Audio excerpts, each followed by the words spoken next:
How to fix this experience is unavailable due to your account settings.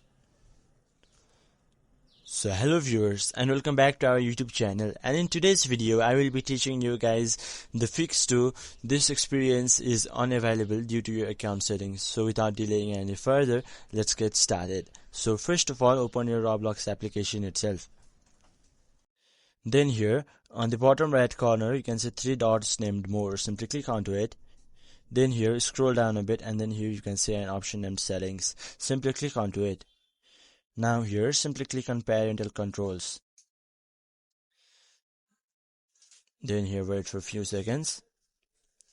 Here as you can see you need to disable this parental control. So simply click onto this enable toggle switch. Now here simply enter a code that has been sent to the email. After entering the code, you just need to wait, and as you can see the parental control will be disabled. After that the problem will be fixed on your account.